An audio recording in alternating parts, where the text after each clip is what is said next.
اهلا بيكم حلقه جديده من الاولى فن. النهارده هيكون معانا طبعا اخبار جديده وتقارير مصوره وتويتات للفنانين اللي انتوا بتحبوهم. يلا بينا نشوف الحلقه.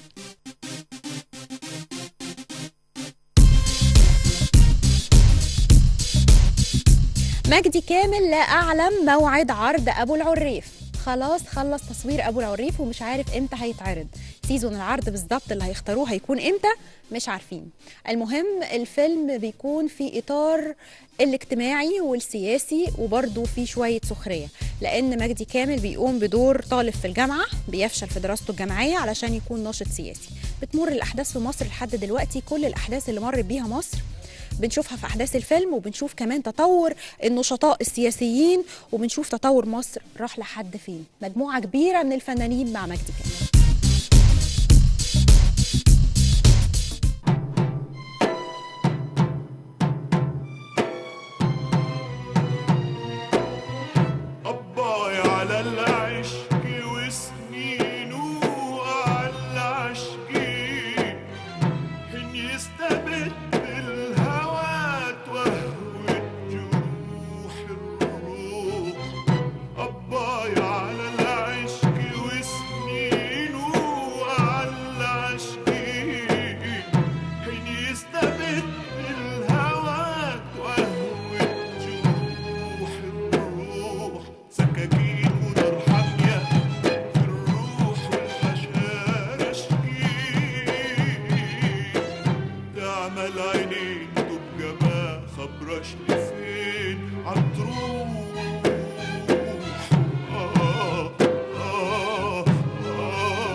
محمد رمضان واحد صعيدي هيتعرض نهاية إبريل.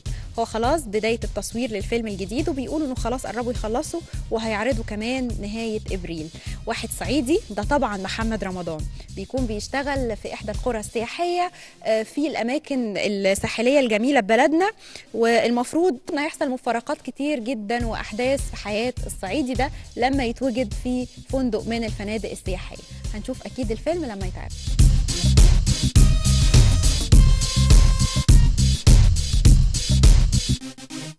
نجل الفنان الكبير كمال الشناوي بيستعد لمسلسل عن حياة والده. المخرج محمد الشناوي بيقول في تصريح خاص جدا للأولى فن انه في دماغه انه يعمل حاجة كبيرة جدا لوالده تخلد ذكراه مليون سنة بعد كده.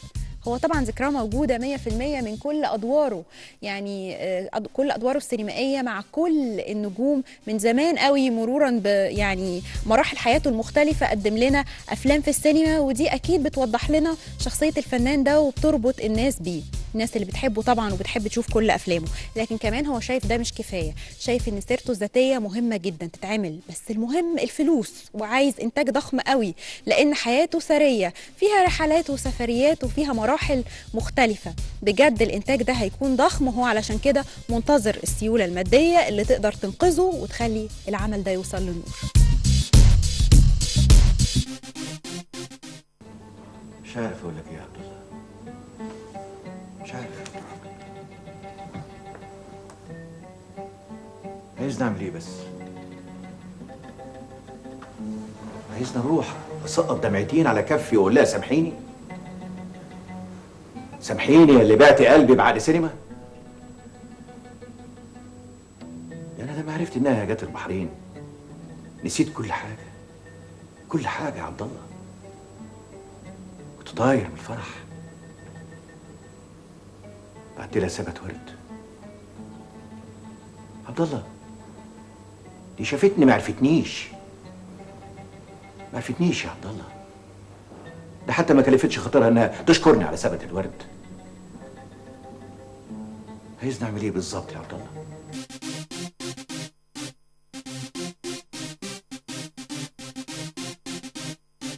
الفنانة نبيلة عبيد وافقت على تقديم عمل من إنتاج التلفزيون لأنها بتقول إن ده واجبها، واجب الفنانين تجاه تلفزيون بلدهم، إن ليه الريادة والمفروض يفضل على مدار عمره كله، مدار آخر الزمان يفضل التلفزيون المصري هو اللي بيقدم كل الأعمال الناجحة وكل الأعمال اللي بتجمع كل المصريين على شاشتها.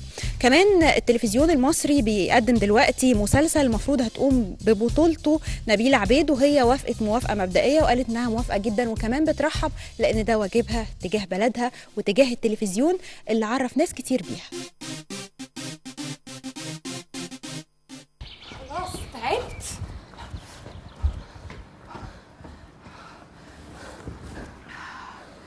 يعني انتي بتقعدي على القهوة وتطلبي واحد شيشة؟ يس. مع مين؟ all my friends كلنا بنحب الشيشة. جود. تحبي تيجي تقعدي معانا؟ يس واي نوت اي لايك. يعني ناوية تيجي معانا الكافيه؟ يس احنا مش بقينا اصدقاء؟ لا ما هو دي تبقى خنقة. خنقة؟ واي دودي؟ لو انتي صديقتي امال مين بقى يبقى ولي امري؟ انا برضه هبقى ولية امرك. لا ما ينفعش. واي يا حبيبتي ليه؟ ما ينفعش ليه؟ عشان صاحبتي دي لازم تبقى على هوايا وتطوعني في كل اللي عايزه اعمله وتسمع كلامي. اوكي انا هطوعك وهبقى على هواكي واسمع كل اللي انت عايزه تعمليه. كله كله كله كله كله كله. ولعلمك انا صحيح اكبر منك لكن دماغي طقشه وقلبي كله شباب. يعني لو قلتلك تيجي معايا الكافيه وتشربي الشيشه هتيجي؟ يس اقعد معاكي على القهوه واشرب شيشه. وتشربي شيشه؟ يس اجربها مش يمكن تعجبني.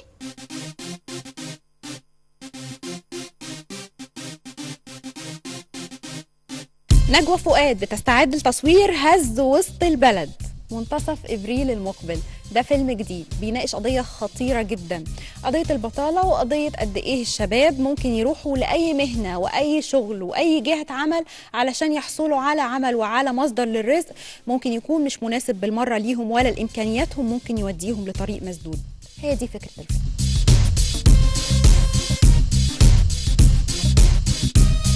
فيلم جديد كمان لدولي شاهين، بتقول انها بتحضر حاليا لفيلم جديد اسمه زي الورد.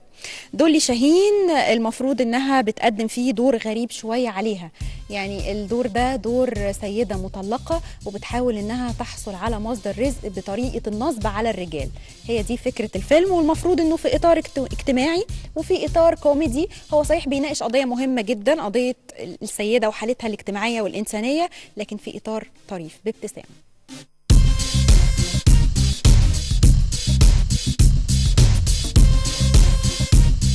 الفنان حسن يوسف يتعاقد على إضراب عاطفي.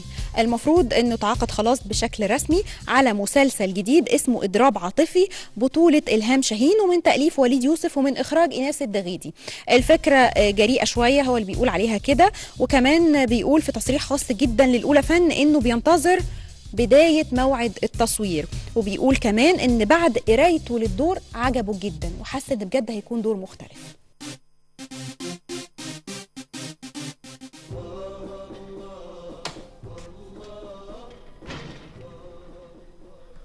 السلام عليكم ورحمة الله وبركاته. وعليكم السلام ورحمة الله وبركاته. أنا يا سيدي اسمي محمد متولي الشعراوي، أعمل مدرسا هنا في كلية الشريعة. يا هلا يا هلا، أهلا وسهلا، تفضل. شكرا.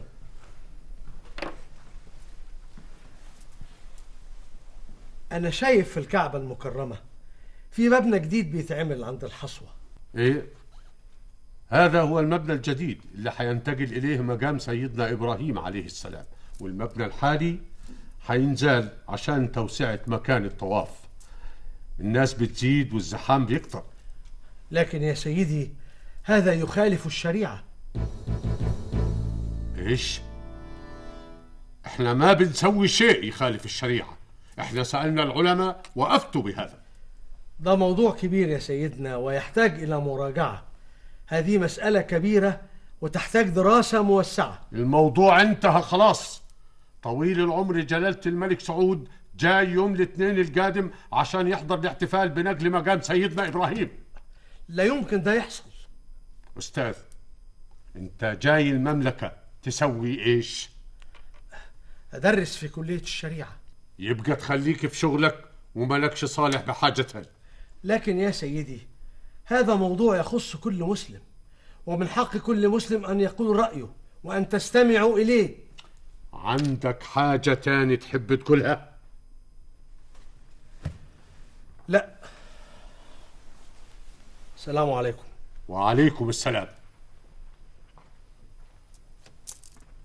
شيء عجيب والله.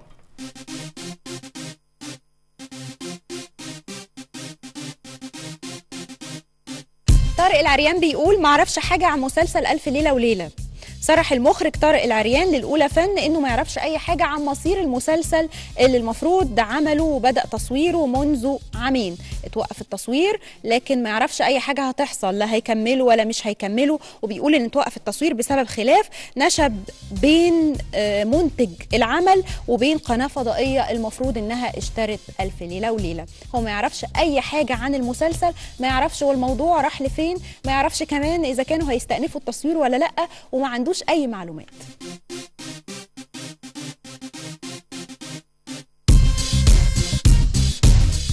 في كمان فيلم جديد لمحمود حميدة هيبدأ تصويره مع وحيد حامد في إبريل. أكد سيناريست كبير وحيد حامد إنه خلاص حدد شهر إبريل عشان يكون بداية لموعد تصوير الفيلم السينمائي الجديد. الفيلم ده لحد دلوقتي ما يعرفوش اسمه إيه. الفكرة موجودة والناس موجودة والأبطال موجودين، ولحد دلوقتي ما فيش اسم ولا حتى اسم مقترح ولا حتى اسم مبدئي. هو للمخرج تامر محسن. أنا أبيع العزبة؟ واعمل بيهم مشروع أو مستشفى واتجوز شيرين. شيرين؟ لا يعني أنا قصدي أعمل مشروع ونعيش كويس بدل المشاكل اللي إحنا عايشين فيها دي. صدقيني يا تيتا أنا بتكلم للمصلحة العامة. قلت إيه؟ وهقول لك إيه؟ ما أنت طالع لأبوك وأبو أبوك اللي ضيعوا الأرض وحضرتك لسه عاوز تكمل عليها. لا يا تيتا أنا بس كان غرضي يعني. غرضك إيه؟ غرضك إيه؟ عاوز تبيع الأرض عشان تتجوز بنت سعاد؟ فكرتها دي ولا فكرة أمها؟ أبدا يا تيتا أنا بس من حقي أبني حياتي. ما أنتش مكسوف من نفسك؟ اتعميت؟ ما أنتش قادر تفهم الحقيقة؟ شيرين دي اللي عاوز تتجوزها لو كانت بتحبك صحيح كانت حبتك لنفسك أنت. مش قادر تفهم الحقيقة دي؟ ما هي شيرين مستعدة لكده فعلا وبتحبني وعايزة تعمل أي حاجة. يا تيتا أنا بتكلم للمصلحة العامة. إياك أسمع منك كلمة المصلحة العامة دي تاني أبدا. وليكن في علمك الأرض دي لا يمكن هتتباع طول ما أنا عايشة وحتى بعد ما ماتي كمان. فاهم؟ يعني إيه بقى يا تيتا؟ أعمل إيه أنا دلوقتي؟ اعمل اللي أنت عاوزه طول ما أنت بعيد عن العزبة. مفهوم؟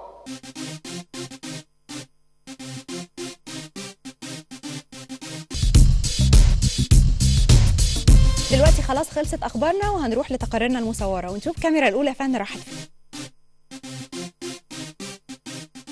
اللي عجبني في النص ان هو نص فيه فكره ظريفه يعني مبتكره، وانا بحب الحاجه يبقى فيها افكار لكنها في نفس الوقت فكره بسيطه يعني مش عميقه لدرجه عدم الفهم. يعني ان شاء الله السنه دي فيه باذن الله الجزء الرابع من الكبير قوي باذن الله، وان شاء الله الحمد لله يعني ماشيين كويس في التصوير. معدلات بدانا بدري الحمد لله، وفي حلقات كتير فيها سفر جوه مصر وبره مصر هتاخد وقت شويه، وان شاء الله باذن الله مستنيين دنيا سمير غانم تقوم بالسلامه ان شاء الله عشان نكمل التصوير. هيبقى تنضم للفريق يعني كمان شهرين 3، ونتمنى باذن الله يبقى الجزء ده كمان اكثر نجاحا من سابقه يعني، لان احنا كل جزء الحمد لله بنعمله بيزداد النجاح بتاع المسلسل، بيزداد قوه وبريق يعني وتاثير في الناس. فنتمنى ان شاء الله باذن الله يكون يعني نجاحه قبل احسن من سنين فاتت كتير ان شاء الله. اللي عجبني في النص ان هو فكرته فانتازيا مصريه، يعني اول مره الاقي ان في فانتازيا مصريه بحته شبه الافلام كده الاجنبي شويه، بس هي مصريه لان طلعت حرب شخصيه مصريه. التمثال بتاع طلعت حرب ينزل يتحرك في 2014، فحسيت ان هي فانتازيا واقعيه جدا وفيها كوميديا اللي هي كوميديا الموقف مش كوميديا الإفيه. فده اللي عجبني في النص جدا، وعشان كده وافقت ان انا اشتغل في المسرحيه. دوري في المسرحيه انا اول مره اعمل مجنون. هو مجنون بطلعت حرب ودكتوراه، معاه دكتوراه في الاقتصاد، وبقاله 10 سنين نايم تحت التمثال، ملوش بيت وملوش اسره وملوش اي حاجه لان هو معهوش فلوس اصلا، انه خد الدكتوراه وما لقاش وظيفه بالدكتوراه بتاعته، فراح نايم في الشارع 10 سنين لغايه ما لقى التمثال بيتحرك، فراح متحرك بقى معاه. ومش عايز احرق المسرحيه.